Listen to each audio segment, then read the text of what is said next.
नमस्कार, बहुत बहुत स्वागत है आपका मेरे चैनल पत्रकार अड्डा में। मैं हूं आपके साथ शुभम त्यागी। ये भी मौजूदगी है दिल्ली के जंतर मंतर पर, और जैसे कि हाथ में देख सकते हैं कॉकरोच का मास्क। और ये कॉकरोच का मास्क इसलिए क्योंकि यहाँ पर लोग जुटे हुए हैं, कॉकरोच जनता पार्टी के समर्थक, जिनकी सोशल मीडिया पर संख्या तो 22 मिलियन से भी ज्यादा है, लेकिन अभी मौजूदगी में हजारों की तादाद में यहाँ पर समर्थक तो नजर आ रहे हैं।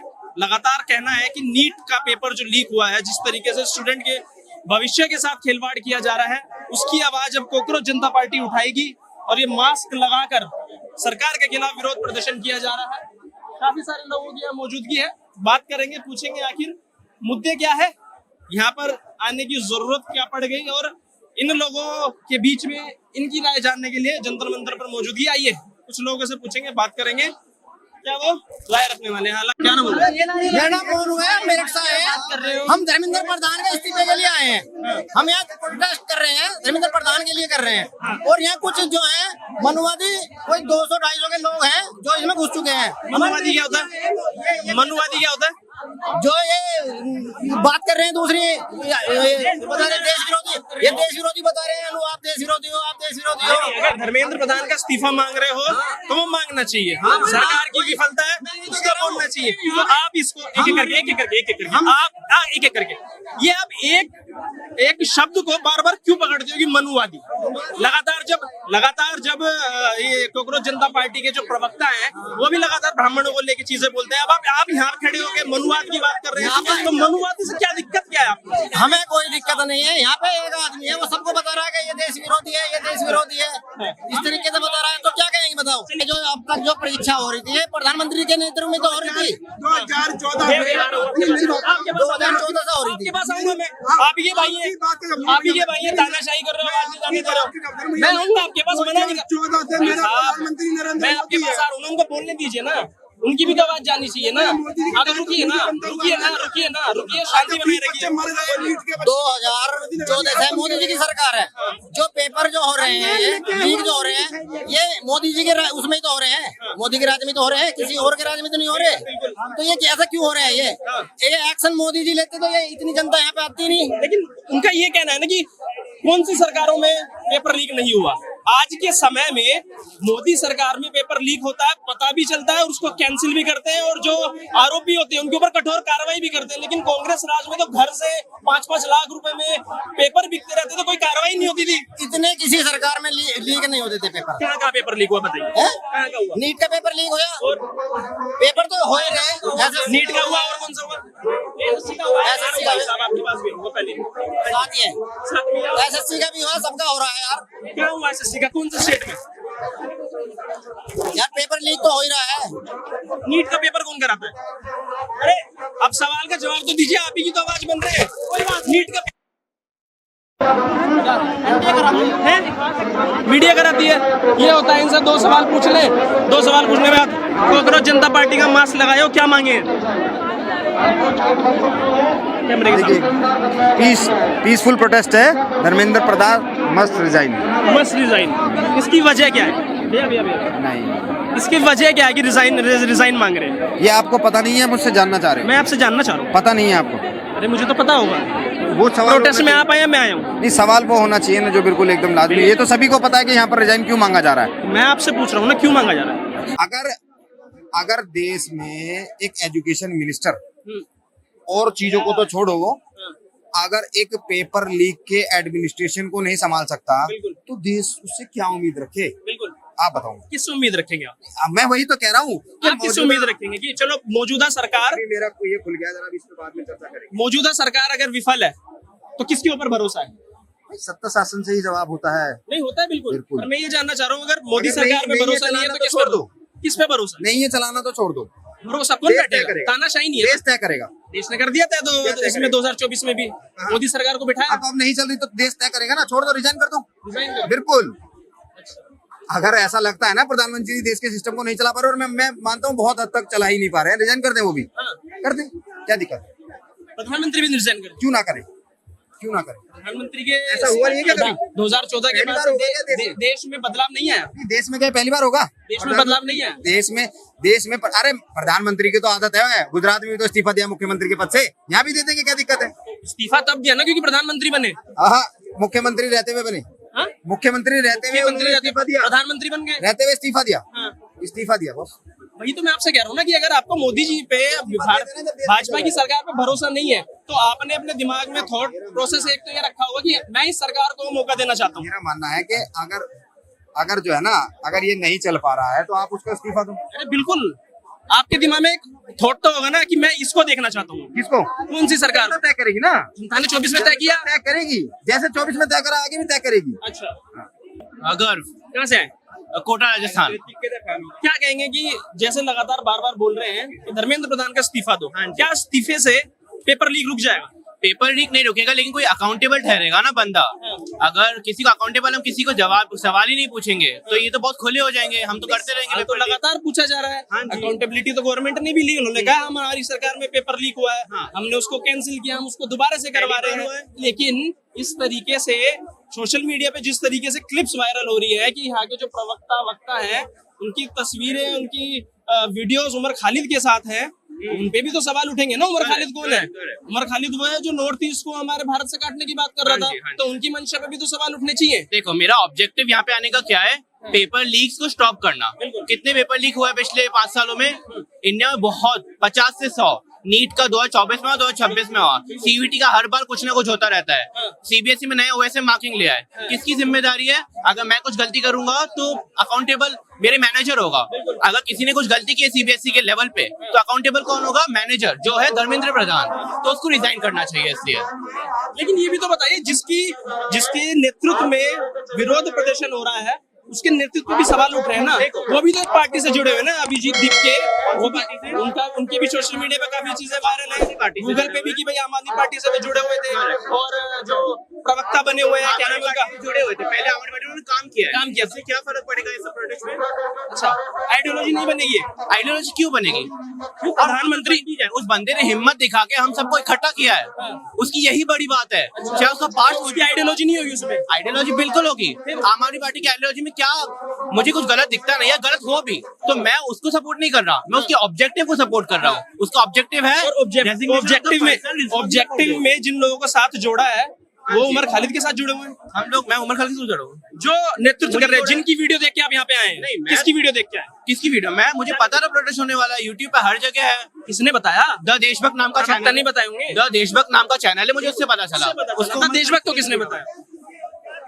हर जो जगह भी कांग्रेस जनता पार्टी के स्टार्टिंग किससे हुई? अभिजीत दीप ने सर रील डाला था। ठीक है, मैं वही आपसे बता रहा हूँ ना कि किससे पता चला। अभिजीत जो भी फाउंडर है अभिजीत दीप के, फिर उसके बाद जो प्रवक्ता हैं, जो भी सोशल मीडिया देख रहे हैं, उनसे पता चला। तो उनके नेतृत्व पे तो सवाल उठेगा फिर कि अगर आप उमर खालिद के साथ खड़े हुए हैं तो आप फिर वो आइडियोलॉजी पे बात हो जाएगी ना। जैसे आपने कहा कि अभिजीत दीप के अगर आम आदमी पार्टी से जुड़े हुए थे तो उनकी कोई आइडियोलॉजी नहीं होगी, उनकी कोई आइडियोलॉजी नहीं होगी। तो ऐसे प्रधानमंत्री पे आरोप लगाया जाता है कि अगर वो आरएसएस से निकले हैं तो उनकी आरएसएस की आइडियोलॉजी है। बिल्कुल है, तो दोनों पे होता है। बिल्कुल है। तो उसमें प्रधानमंत्री की आइडियोलॉजी है आपको नहीं पता है, और अभिजीत दीप की आइडियोलॉजी नहीं है। अगर और सबकी मेरी भी कोई आइडियोलॉजी है। आपने कहा नहीं है, मैंने कब बोला नहीं है? मैंने बोला आइडियोलॉजी है, अपनी आइडियोलॉजी उसकी है, मेरी खुद की आइडियोलॉजी है। मैं उसका ऑब्जेक्टिव सपोर्ट कर रहा हूँ। मैं आपकी बातें समझा कि उसकी अलग आइडियोलॉजी है, आपकी अलग आइडियोलॉजी है, लेकिन अगर उनकी एक आइडियोलॉजी है तो वो उस आइडियोलॉजी के हिसाब से चल रहे हैं कि नहीं चल रहे? चल रहे हैं ना। अगर फिर ये तो अगेंस्ट में चला गया कि देश विरोधी लोग यहाँ पे काफी कह रहे हैं कि देश विरोधी है, उमर खालिद देश विरोधी है, वो जेल के अंदर बैठा हुआ है, तो फिर तो पूरे इस पे प्रोटेस्ट भी सवाल उठेगा। अगर अभी इंडिया मैच हारती है, मैं शुभमन गिल को बोलूंगा, एमएस धोनी को बोलूंगा, मैं बोलूंगा शुभमन गिल को।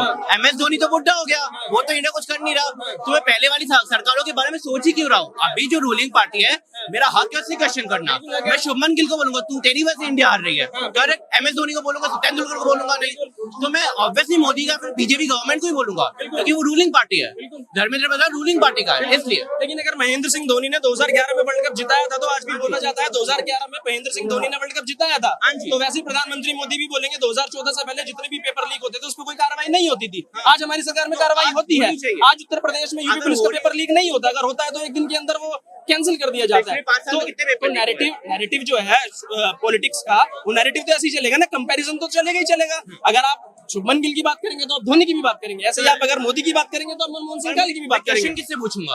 अभी आप मोदी से पूछ रहे हैं ना, इस्तीफा होना चाहिए, हम तो आपके साथ हैं, लेकिन ये भी तो बताइए कि पहले क्या होता था? पहले से मुझे मतलब, मैंने एग्जैक्टली वही बोला। तो पेपर लीक पे क्या भाजपा ज्यादा सफल है या इससे पहले की सरकारें ज्यादा सफल थी?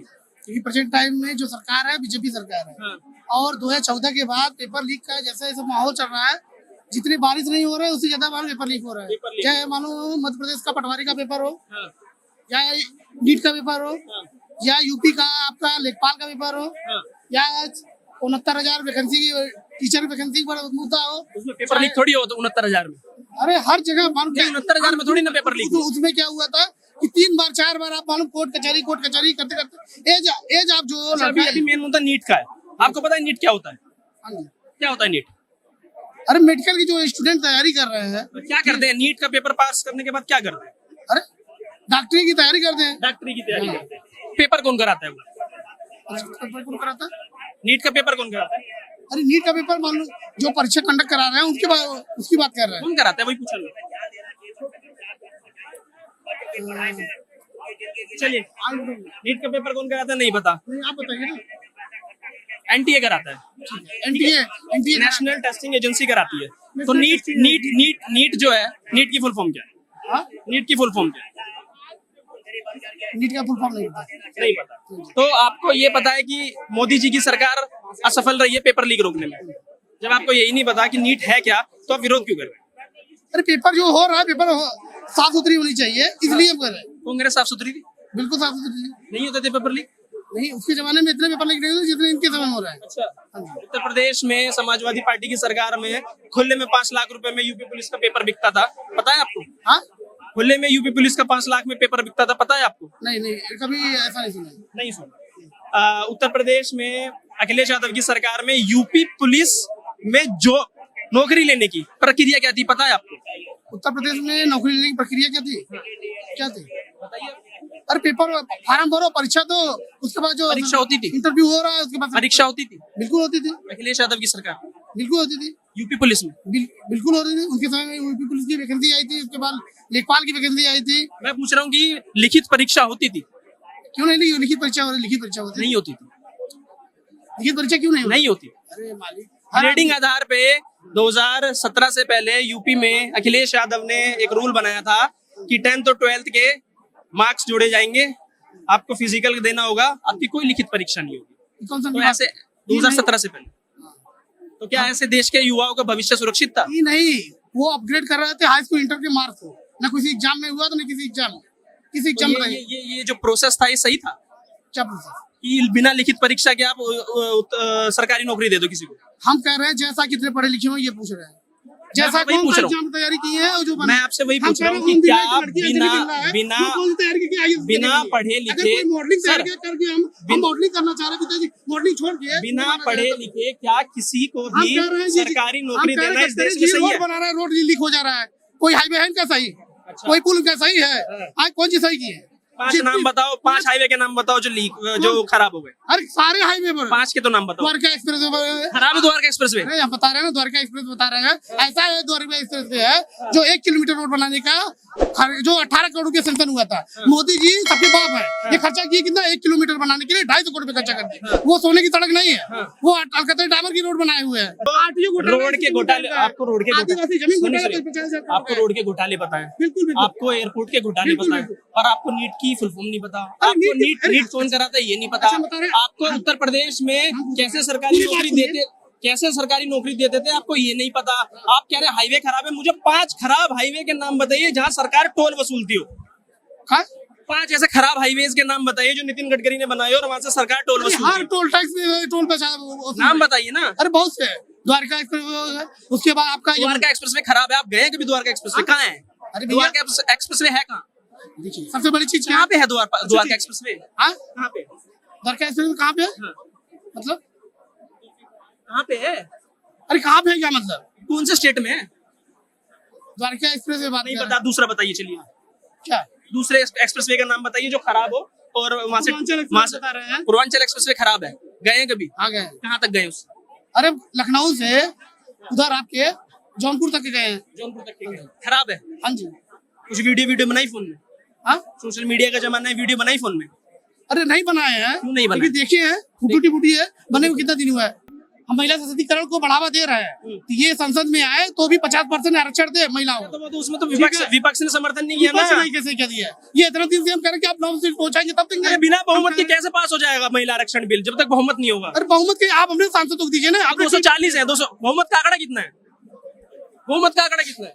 हम कहते हैं टोटल कितना सीट है, लोकसभा सीट कितना है? भाई साहब बहुमत का आंकड़ा कितना है? कोई भी कानून अगर लोकसभा में बनाना है, राज्यसभा में बनाना है तो पारित करने के लिए अरे भाई, आप बहुमत अपने तो चाहिए चुनाव होगा। कर लो, पालित बाद में करा, पहले अपने यहाँ तो पारित करो, अपने टिकट तो दो महिलाओं को। कहाँ पारित करें? आए, कहाँ पारित करें? कितने महिलाओं को टिकट देते हैं? लोकसभा में ही तो लोकसभा सीटें में- बढ़ाने लोकसभा में लोकसभा में तो सीटें बढ़ाने की बात थी, 33% रिजर्वेशन देने की बात थी। 33% है। उसको पारित तो करना पड़ेगा, उसको पारित तो अरे करना पारित पड़ेगा। क्या अपने यहाँ दीजिए ना, अपने पार्टी में दीजिए ना, बाहर तो बाद में लागू करिए, अपने पार्टी में दीजिए, अपने पार्टी में दे नहीं रहे हैं आप। पार्टी में महिलाओं को टिकट नहीं मिलता। हाँ, महिलाएं में हम कह रहे हैं बीजेपी में 11% महिलाओं को खाली सीट दिया गया है, अब 33% की बात कर रहे हैं।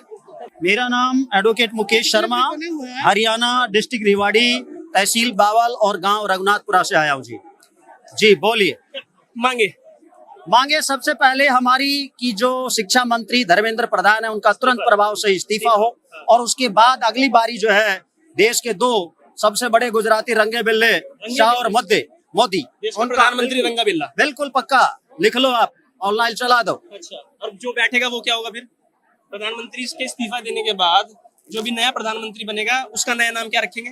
उसका नया नाम उसके काम से देखेंगे। अच्छा, तो किस व्यक्ति को देखते हैं जो अच्छा काम करता है? देखो आने वाला समय बताएगा कौन प्रधानमंत्री बनेगा वो तो। आपकी क्या लेकिन इच्छा है? वर्तमान के अंदर जो जिस तरीके से देश की बदहाली इन 2 लोगों ने की है, आज तक हिंदुस्तान के इतिहास में ऐसा कभी नहीं हुआ। किसको देखते हैं आप? देश को आप किसको देखते हैं? मैं देश को फिलहाल जो है विपक्ष के अंदर अरविंद केजरीवाल को देखता हूँ, जो पढ़ा लिखा बंदा है, दिल्ली में करके दिखाया, पंजाब में करके दिखाया, शिक्षा में क्रांति लाकर दिखाई, स्वास्थ्य में लाकर दिखाई। क्या करके दिखाया? शिक्षा के अंदर उन्होंने आज देखिए कितना बढ़िया काम किया, स्कूलों का मोहल्ला क्लिनिक का कंसेप्ट दिया, लोगों को फ्री इलाज कराया, फ्री शिक्षा दी, अध्यापकों को जो है विदेश में भेजकर उनको ट्रेंड किया, कितना बड़ा उन्होंने रिवोल्यूशनरी काम किया भाजपा वाला ने आज तक। अरविंद केजरीवाल के आने से पहले दिल्ली में मुफ्त में स्वास्थ्य व्यवस्था नहीं थी? बिल्कुल नहीं थी, कहाँ थी? सरकारी अस्पतालों में पैसे लिए जाते थे? था ही नहीं किसी तरह की। सरकारी अस्पतालों में पैसे लिए जाते थे? किस तरह के पैसे, किसमें? आपने कहा अरविंद केजरीवाल से पहले। अरविंद केजरीवाल ने मुफ्त कर दी स्वास्थ्य व्यवस्था जी। तो अरविंद केजरीवाल से पहले कांग्रेस की सरकार थी जी। तो क्या कांग्रेस की सरकारों में सरकारी अस्पतालों में पैसे लिए जाते थे? सरकारी अस्पताल अच्छे ही नहीं थे। पैसे लिए जाते थे? नहीं, लिए अच्छे ही नहीं थे सर। आपने कहा मुफ्त कर दी, मुफ्त कर दी, और क्या? मुफ्त कर दी। पहले पैसे लिए सुनो जाते मैं बताता हूँ, अगर सरकारी अस्पताल में इलाज नहीं होता है तो सरकार उसे प्राइवेट में भेजती है और उसका पैसा सरकार देती आम है। आदमी पार्टी ने फ्री। तो आम आदमी पार्टी ने कितना प्राइवेट में फ्री में इलाज करवाया? कितना ही करवाया, कौन से अस्पताल में करवाया? बहुत सारे किया है। नाम बताओ। अरे कौन सी सर, योजना के तहत? आप तो चैनल वाले हैं, कौन सी उठा के योजना? देख सकते वही पूछ हो। रहा हूँ, कौन सी योजना के तहत मुफ्त में इलाज करवाया? पूरा 5-10 साल उन्होंने काम किया, पूरे 10 साल में काम कराया है, ऐसा कोई है ही नहीं। कौन सी योजना के तहत करवाया? मोहल्ला क्लिनिक में फ्री दवाइयाँ मिलती थी। आपका जो कुछ सरकारी जो वो तो सरकारी अस्पतालों में भी मिलती थी। तो उनकी हालत अच्छी नहीं वो थी तो ना सरकारी पहले। अस्पताल में। अरे सारी दवाइयाँ 1 रुपए से लेकर के 10 लाख तक का मुझे इंजेक्शन। बताइए कांग्रेस की सरकारों में पैसों में दवाइयाँ मिलती थी क्या? दिल्ली में ये तो वही कह रहे हैं। नहीं इनका तो यही कहना है। इंस्पेक्शन नहीं होता था उस तरीके ही से, नहीं। काम उस तरीके से नहीं होता जैसे उसकी सरकार में हुआ। फिलहाल मुफ्त मिल रहा था ना, मुफ्त मिल रहा था ना, तो ये गलत बोल रहे हैं, झूठ बोल रहे हैं ना। व्यवस्था भी तो बात देखो। झूठ सच की नहीं हो रही, बात है समझने की। वो ये कह रहे हैं मिल रहा था मगर इंस्पेक्शन नहीं थी उस लेवल उनका का। कहना है मुफ्त में, सीधा सीधा इन्होंने बोला मुफ्त में स्वास्थ्य व्यवस्थाएं होती थी दिल्ली के अंदर, जो अरविंद केजरीवाल ने अपने आने के बाद करी है, वो सही करिए। सही करी है। तो मैं आपसे ये कह रहा हूँ कि क्या कांग्रेस की सरकार में सरकारी अस्पतालों में दवाइयाँ लेने के लिए और डॉक्टर्स को दिखाने के लिए पैसे दिए जाते थे? नहीं दिए जाते थे, काम उन्होंने भी बढ़िया करा था। झूठा प्रोपेगेंडा। झूठा प्रोपेगेंडा नहीं है, बात सुनिए कोई आप। झूठा हम जो प्रोपेगेंडा नहीं, आपको समझने का तरीका हम जो है। यहाँ इकट्ठे हुए हैं मेन हुए हैं पेपर लीक के लिए। Yes. इस मुद्दे पे रहिए, पेपर इसके लीक- अलावा कोई बात मत कीजिए। नहीं, ये अलग क्वेश्चन है ना। प्रधानमंत्री मोदी, जी हाँ। रंगा बिल्ला, अमित शाह, गुजराती, ये शब्द गलत है, ये शब्द गलत है। ऐसे शब्दों का इस्तेमाल करने से बचना चाहिए। आप गोल चक्कर से लोनी की तरफ जब बढ़ेंगे ना तो वहाँ के लोग जितने रह रहे हैं उनसे पूछे सड़कें कितनी खराब है। सिर्फ गोल चक्कर, आप दिल्ली रहते हैं ना, आप गोल चक्कर से लोनी की तरफ बढ़ेंगे, आपने भी देखा होगा रिक्शे पलट जाते हैं, आदमी गिर जाता है, हड्डी टूट जाती है। तो आप मेरी बात सुनिए, काम हो रहा है, अभी सड़क बन रही है वहाँ आप मेरी बात सुनिए, हम जो इकट्ठे हुए हैं ये बेसिक मूलभूत सुविधाओं के लिए इकट्ठे हुए हैं। हमें सड़क चाहिए, अस्पताल चाहिए, स्कूल चाहिए, शिक्षा का पेपर जो लीक हुआ है उससे बात कर रहे हैं हम, और कोई हमारा मुद्दा नहीं है, एजेंडा नहीं है। इस बात को आप लोग समझ लीजिए। देखिए, आपने लोनी की बात की तो मैं आपको बताता हूँ 2014 से पहले, 2017 से पहले लोनी के हालात क्या हुआ करते अरे थे। सर मेरी बात सुनिए, हमें आज मतलब है आज से। अरे सर सुनिए हमें ना, मतलब नहीं क्यों ये- फिर आप बात को समझिए। आप पॉलिटिक्स में बात कर रहे हैं। मतलब वो चोरी किया तो हम चोरी करेंगे आपको। मेरे कहने का मतलब कुछ नहीं है। मैं सरकार का एक पक्ष, चोरी करना अच्छी बात है। मैं गवर्नमेंट का पक्ष रखता हूँ। गवर्नमेंट का जो कहना है, जैसे उत्तर प्रदेश के मुख्यमंत्री का ये कहना है कि हमारी सरकार आने के बाद 2017 के बाद उत्तर प्रदेश उत्तम प्रदेश बना है। वो मैं बताता हूँ आपको कैसे बना है, क्योंकि मैंने संविधान में कहीं बुलडोजर की कार्रवाई की है, संविधान में कहीं बुलडोजर की कार्रवाई ये लिखा है कि मतलब तो किसी की लड़की को बलात्कार कर दो और उसको केस लड़ते रहो, ये लिखा है। अरे ये लिखा है, ये लिखा है ये लिखा है किसी का बलात्कार कर दो और क्या उसको भेज दो, ये लिखा है, ये लिखा है। राम रहीम अरे वो छोड़ो, तुमने ये कहा था बिंडोजर, तुमने ये कहा था जो बिंडोजर बिंडोजर कहा था, बिंडोजर कहा था ना। बोलिए क्या कह रहे हैं। देखिए, मेरा कहने का मतलब यही है, सरकार का एक पक्ष ये है कि 2017 से पहले, जैसे आपने लोनी की बात की, तो मैं आपको लोनी का एग्जांपल देता हूँ कि 2017 से पहले लोनी के इस कदर बुरे हाल थे कि अभी तो आपको पानी भरा हुआ 2 दिन 4 दिन नजर आता है, एक हफ्ते 2 हफ्ते तक पानी वहाँ भरा रहता था। रात को 8 बजे के बाद आप सड़क पर नहीं निकल सकते थे। बिजली व्यवस्था बताता हूँ आपको, बिजली व्यवस्था आपको बताता हूँ। बारिश तो बहुत दूर की बात है, अगर ऊपर काले बादल नजर आते थे ना तो एक हफ्ता बारिश बिजली नहीं आती थी। तो ये बदलाव को भी तो आपको एक्सेप्ट करना पड़ेगा। हम मना ही नहीं कर रहे, हम आपको मना ही नहीं करा, बदलाव करा, जो भी परसेंटेज करा, आप उसके बाद आगे बढ़िए ना। आप बढ़ भी रहे हैं, हम मना नहीं कर रहे, मगर हम ये कह रहे हैं कि जो दिक्कत सारे डिस्ट्रिक्ट में पूरे भारत में है, आप उनको भी तो ध्यान में रखिए। खाली दिल्ली एनसीआर में रह के आप लोगों को जीवन को दिखाते हैं कि सब कुछ सही चल रहा है, ऐसा नहीं।